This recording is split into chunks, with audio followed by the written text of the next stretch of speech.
안녕하세요 여러분, 수다몽입니다.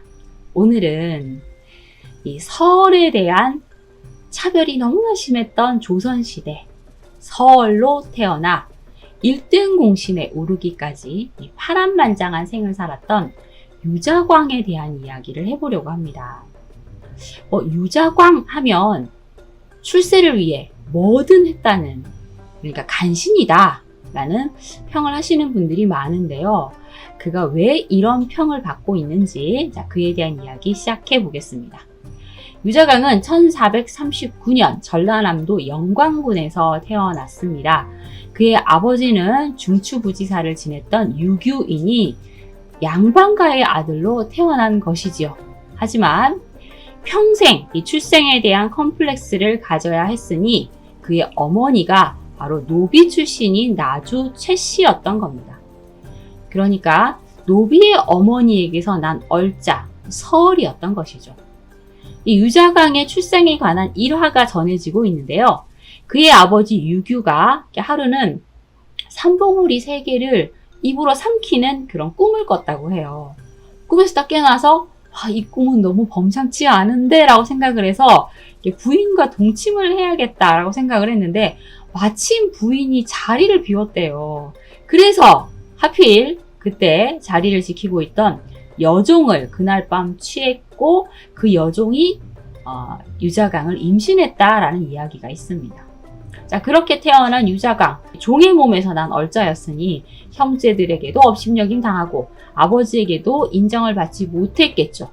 그럼에도 지나치게 명석한 모습을 보이는 유자광을 보면서 벼슬도 할 수 없는 얼자가 이렇게 똑똑한 거는 오히려 불길하다, 뭔가 큰일을 낼지도 모르겠다 생각해서 아예 싹을 잘라야겠다고 생각을 합니다. 그러니까 아들을 죽여야겠다고 생각을 했던 거죠. 자, 그러던 차에 마을 앞 요천이 비가 와서 범람을 한 적이 있었는데 아버지 유규가 유자광에게 저 강 건너 메밀밭에 가서 메밀싹이 잘 자라고 있는지 보고 와라 라고 합니다. 그러니까 강을 건너가야 되는데 어린 유자광이 당연히 강을 건너다가는 중간에 힘이 빠져서 죽을 것이다 라는 생각을 했던 거예요. 그런데 유자광은 헤엄을 치지 않고 나무 판자를 물에 띄워서 무사히 요천을 건너갔다 와서는 메밀이 날 때는 안 나고 안 날 때에 났습니다 하면서 자신의 처지에 빗대어 하는 말을 했습니다. 이렇게 명석했던 유자광, 독서를 굉장히 열심히 하고 공부를 잘하는 모습을 보이니까 다른 또래 아이들에 비해서 많이 돋보였겠죠. 그래서 유규는 그래 뭐라도 되지 않겠나 라는 마음으로 유자광 모자를 남원으로 보내서 그곳에서 생활을 하게 합니다. 유자광이 고모집에 있는 정읍과 남원을 오가면서 자라게 되고요. 그렇게 글 공부를 하고 자라서는 동네 아이들을 모아서 글을 가르치는 일을 하기도 합니다. 하지만 어딜 가나 뭘 하나 서울 출신이라는 딱지가 붙어 있으니 멸시를 벗어날 수 없었죠. 그리고 관직에도 나설 수 없었습니다. 당시 태종은 서얼차별법이라는 법을 만들어서 이 서자 출신들은 과거를 통해 관직에 나가는 것 자체를 법으로 금지했는데요. 그러다 보니 이 서자들이 아무리 똑똑하다 한들, 아무리 공부를 열심히 하고 무예가 뛰어나다 한들 그것을 쓸 수 있는 기회 자체가 없었습니다. 오직 묵과나 잡과 등에만 응시를 할 수 있었고, 그렇게 통과를 한다고 해도 정오품 이상 올라갈 수가 없었죠. 자, 그러다 보니 공부는 해서 뭘 하나, 무예는 닦아서 뭘 하나 하면서 이 천한 신분으로 태어난 자신의 운명을 원망하면서 술과 도박으로 인생을 낭비하게 되는데, 이 꼴을 보다 못한 아버지가 그러지 말고 갑사 시험이라도 좀 보거라 하고 권하게 됩니다. 유자광은 무예도 특히 뛰어난 사람이고 말도 잘 타고 활도 잘 쏘았다고 해요.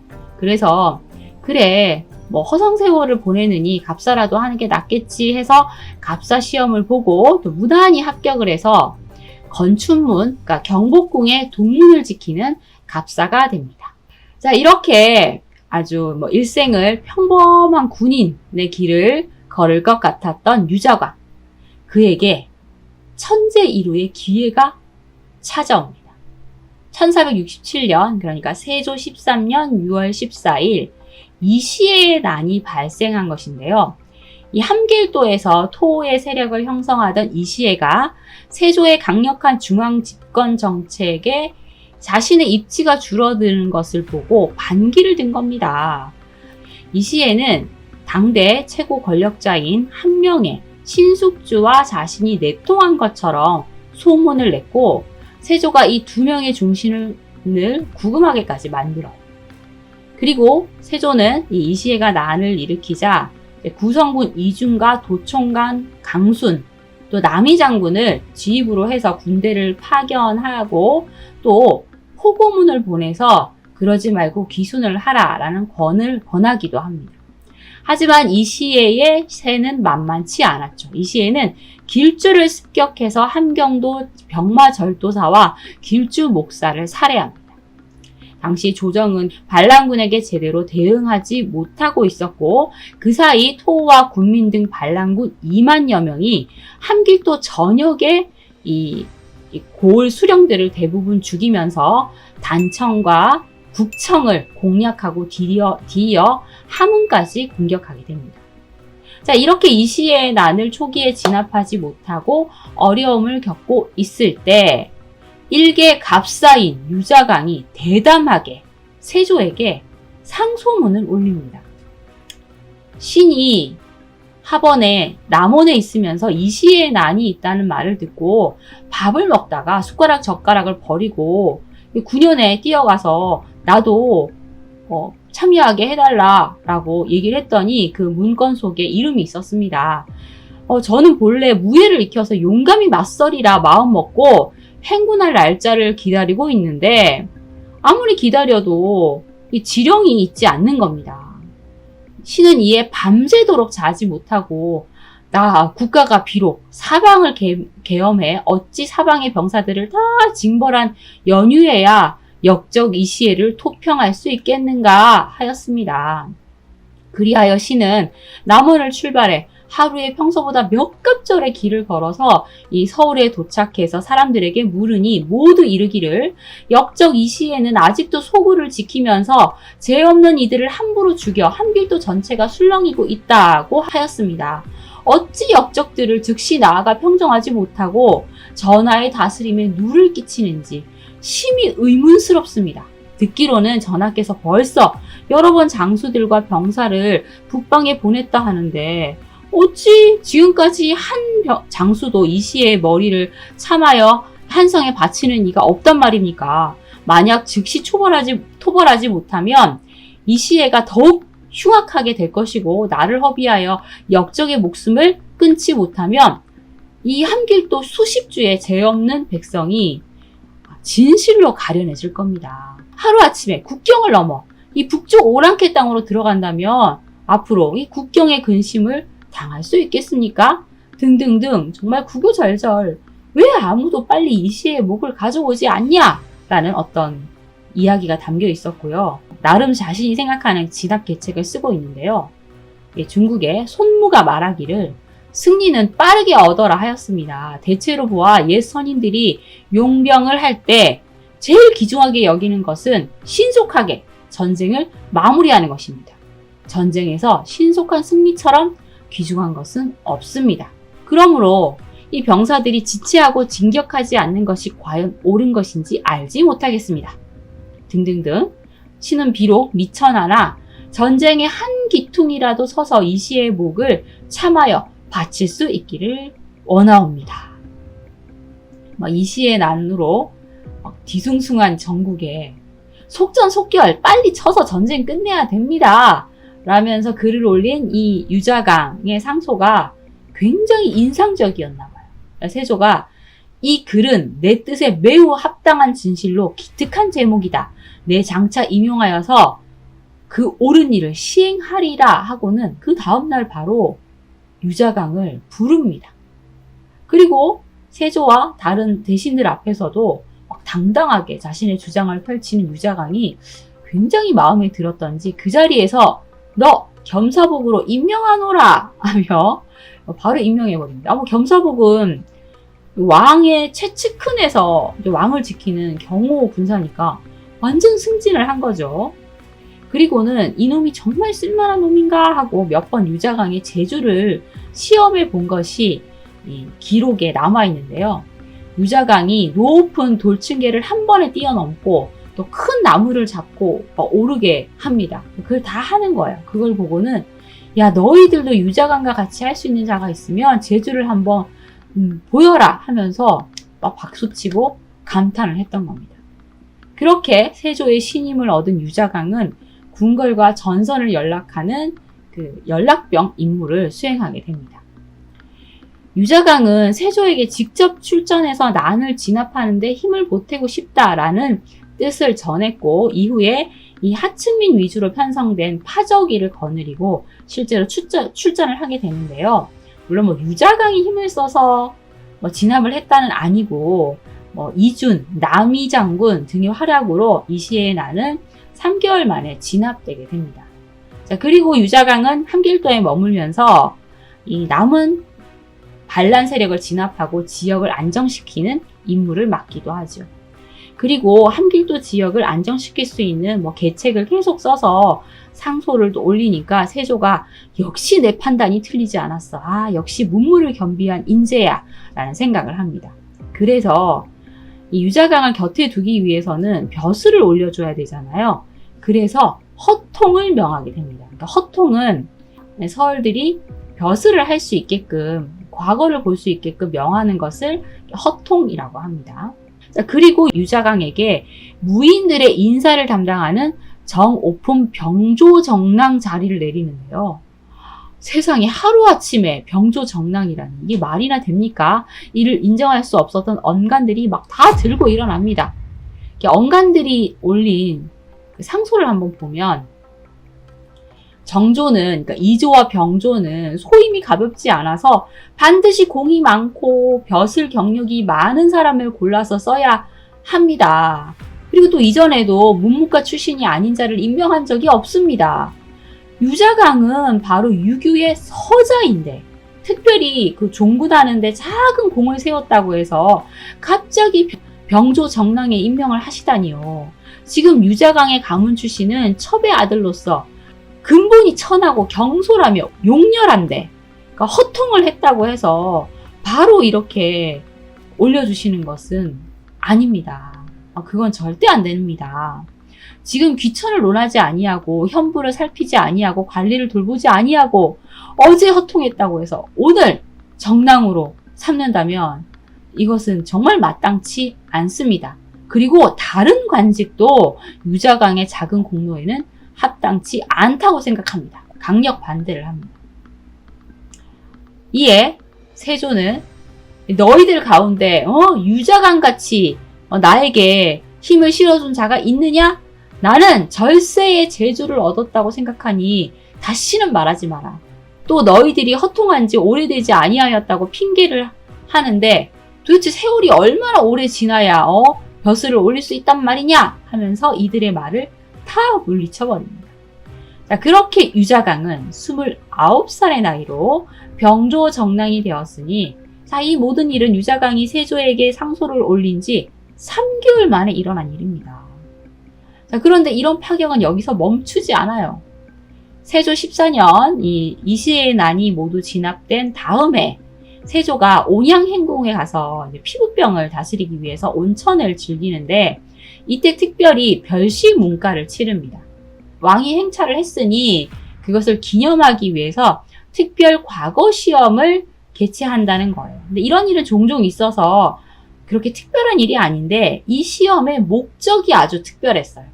세조는 유자광에게 시험을 보게 하고 직접 장원급제를 시키라는 명을 내린 겁니다. 아예 과거를 보게 해서 다른 말 안 듣고 바로 더 높은 관직을 주고 싶다라는 뜻을 내비친 거죠. 그런데 유자광은 과거 시험을 통과하지 못하고 낙방을 하게 돼요.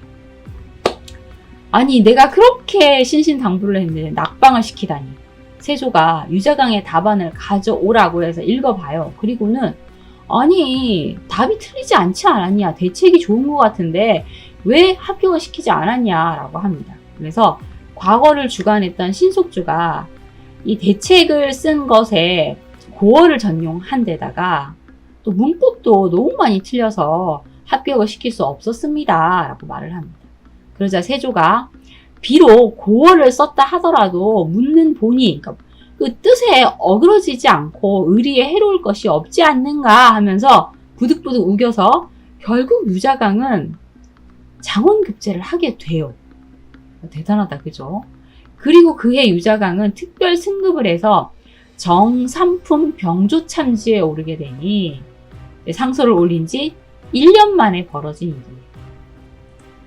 그러니까 이제 유자강은 뭐 막강한 권력을 쥔 건 아니지만 조정에서 아무도 무시할 수 없는, 그러니까 세조의 총신이 된 겁니다. 조정에서는 아니되옵니다, 불가합니다 하면서 상소가 계속 올라가지만 세조는 이를 다 물리칩니다. 반사를 외치죠.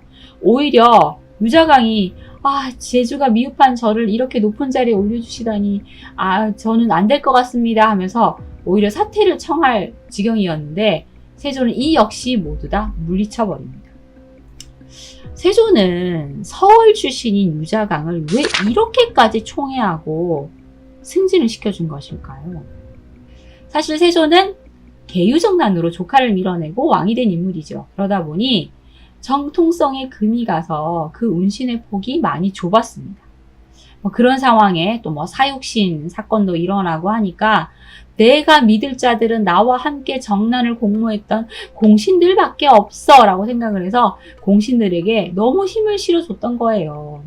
그러다 보니 공신 세력이 나날이 비대해져서 이제는 세조를 압박할 지경에 이르니 세조가 또다시 불안해졌던 겁니다. 그래서 이 공신 세력을 견제할 또 다른 친위 세력을 만들어야겠다라는 생각으로 이 시에 난 전후 조정에 등장했던 구성군 이준, 그리고 남이장군, 또 유자광 등을 등용하기 시작했던 겁니다. 구성군은 제가 구성군 이준 이야기도 한 적이 있고 남이장군 이야기도 한 적이 있는데 구성군 이준은 27살에 이미 병조판서를 거쳐서 영의정에 이르렀고요. 남이 또한 26살에 공조판서를 거쳐 병조판서 자리에 올라 있었어요. 그리고 유자광도 이 젊은 나이에 정삼품 벼슬에 올랐던 것이죠. 자, 그렇게 이들은 세조의 친위 세력으로 키워진 신공신 세력으로 성장을 하게 된 겁니다. 그러니까 특별히 유자광이 대단히 뛰어났다기보다 세조가 이런 생각을 할 즈음 나타나서 세조의 신공신 세력에 합류를 했던 거죠. 신공신 세력들은 이 한명회를 위시로 한 이 구공신 세력들을 견제하는 임무를 띠고 새로운 세력을 만들어가게 됩니다. 하지만 이 신공신 세력들에게는 큰 약점이 있었으니 나이가 좀 어린 데다가 정치적 배경이 되어줄 힘도 별로 없는 상태였어요. 특히 유자광은 서자였으니까 학연도 없죠. 자신을 밀어줄 만한 배경도 없죠. 오로지 왕의 총애에만 기대야 하는 구조였으니 그 힘은 굉장히 불안할 수밖에 없었죠. 왕의 총애로 그 자리에 올라갔는데 만약 그 총애가 사라진다면 그의 미래는 물거품이 될 것이었습니다. 그리고 실제로 세조가 52세의 나이로 사망을 하면서 유자광에게 위기가 찾아오게 됩니다. 세조의 뒤를 이어 왕위에 오른 예종은 전쟁 영웅이면서 덕종의 아들이 왕이 되었어야만 했어 라고 주장했던 남이를 너무 싫어했어요. 그리고 한명회를 비롯한 구공신 세력에게도 남이는 눈의 가시였죠. 그래서 결국은 남이의 옥사가 일어나고 마는데요. 역적을 몰아냈던 남이가 역적이 되어 잡혀오게 되고 결국 죽임을 당하게 되는데 남이가 잡히게 된 뒤에는 유자광의 배신이 있었습니다. 1468년 예종 즉위년 10월 24일 늦은 밤 유자광이 고변을 하는데 지난번에 신이 내병조 입직을 해서 있었는데 남이가 또 겸사복장으로 입직을 했어요. 그런데 남이가 어둠을 타고 신에게 와서 말을 하기를 세조께서 우리들을 대접하는 것이 아들과 다름이 없었는데 이제 나라에 큰 상사가 있어 인심이 위태롭고 의심스러우니 아마도 간신들이 이 난을 일으키면 우리들은 개죽음을 당할 것이다. 마땅히 너와 더불어 충성을 다해 세조의 은혜를 갚아야 할 것이다 하기에 점점점 하면서 남이가 역모를 일으키려 한다라는 그런 고변을 한 겁니다. 당시 나비는 유자강도 이 세조의 은혜를 입어 벼슬을 높인 자고 자신도 세조의 신임을 받았던지라 유자강이 자신의 편이라고 생각을 해서 어떤 불만을 말했을지도 몰라요. 유자강에 따르면 나미가 유자강의 집을 찾아와서 혜성이 없어지지 않는데 이는 반역의 기운이다. 내가 미리 선수를 치고 싶다라는 속내를 털어놨다라는 말도 하는데요. 결국 나미는 한밤중에 국문장으로 끌려갔고 나미, 강순 등 이 신진무신 세력들이 역모 혐의를 받아서 대부분 죽임을 면하지 못했으며 이때 25명의 사람이 목숨을 잃었습니다. 유자광, 그는 이 세조라는 자신을 지켜주던 태양이 사라져버리자 자신의 살 길은 새로운 태양을 잡는 것이다 라고 생각을 했던지 이 신공신 세력으로 묶여있던 나미를 버리기로 한 겁니다. 이렇게 예종과 구공신 세력이 다 눈엣 가시로 여겼던 나미를 제거하는데 큰 도움을 준 유자광, 나미의 역모를 진압한 공을 인정받아서 한 명의 신속주와 함께 익대공신, 그러니까 종묘사직을 지켜낸 공신으로 녹훈됩니다. 나미가 진실로 역모를 꾸몄는지 아니면 유자광의 모함이었는지는 아직도 논쟁의 여지가 있어요.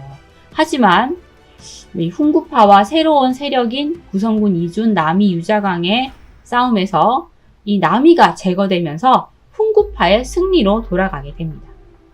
예종은 나미를 치는데 큰 역할을 한 유자광에게 나미가 살던 집을 하사합니다. 그리고 무령군이라는 봉군을 내려서 무령군 자헌대부에 봉하게 되죠. 그리고 또 마찬가지로 죽임을 당했던 강순의 아내 중비와 민서의 첩 딸 민말금을 그의 노비로 하사하기도 합니다. 그리고 또 유자광은 그의 한성이 출몰했던 도적들을 소탕하고 변방의 야인과 왜구를 섬멸한 공을 세웠다라고 해서 응량장군에 임명되기도 하죠. 자, 그렇게 되다 보니 노비 출신이었던 유자광의 어머니 채씨는 정이품 정부인에 오르게 됩니다.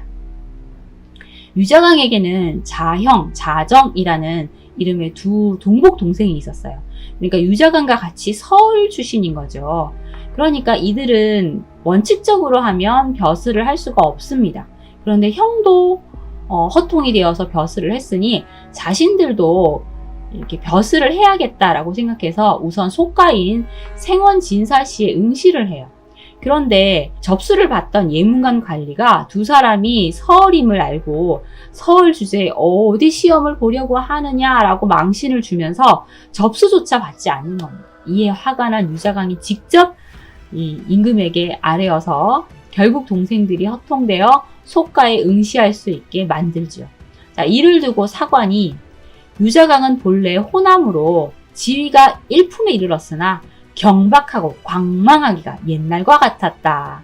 그러니까 지위가 일품에 올랐음에도 경박하고 광망하기가 예전과 같았으니 역시 서울 출신은 어쩔 수 없다라면서 그가 임금까지 움직여서 동생들이 과거를 보게 만든 것에 대한 불편함을 드러내기도 했습니다.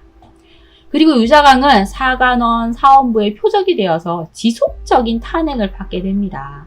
그가 탄핵을 받는 이유는 수십 가지겠지만 가장 중요한 건 그가 서울 출신이라는 거죠. 서울 주제에 어디 우리와 어깨를 나란히 하느냐, 그것만으로 그들의 자존심을 건드린 겁니다.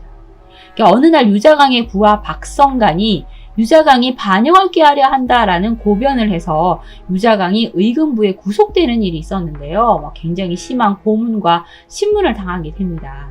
이때 유자광은 편지를 써서 내시를 통해 자신을 그가 좀 호감 있게 보아왔던 정의왕후가 자신을 구원해 줄 거야 라고 생각을 했던지 세조의 왕비인 정의왕후에게 구원 요청을 합니다.